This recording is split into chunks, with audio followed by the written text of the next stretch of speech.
Property joint ventures are a great way to accelerate your property investing journey. However, there will also be many reasons why you choose not to do a joint venture.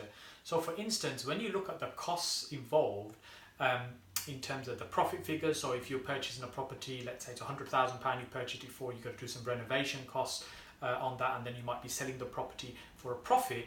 You might calculate those figures and say, okay, so I'm purchasing it for 100,000, I've got to spend 25,000 on it, I'm going to sell it for 150,000 pound, that's a 25,000 pound profit.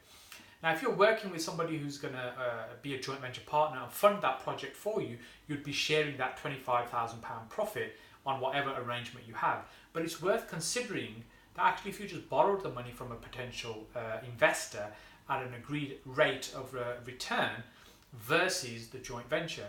Of course, there's a risk factor to consider as well in those particular projects, but sometimes it's actually better not to do the project as a joint venture and maybe just use alternative sources of funding to get that done, because it means financially you'll be better off.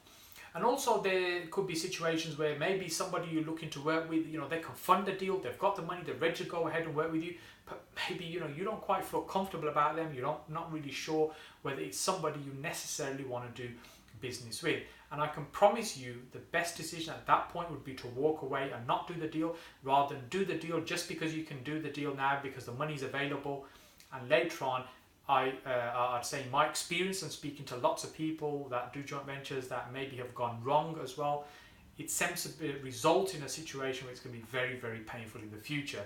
So better to walk away from something where you think you don't quite get the right feeling about that person, rather than rushing in and doing that deal. And of course, if you're partnering with somebody, it may be you're taking on a joint mortgage together, and it may be that it doesn't quite feel like something you want to do. So that also could be another reason why you may not want to joint venture with somebody. So joint ventures are a great way of doing property deals, but not necessarily the answer to everything. It's important to look at the alternatives and see what's the other way you may be able to do that deal. So hopefully you found this video useful. I look forward to seeing you again on the next one.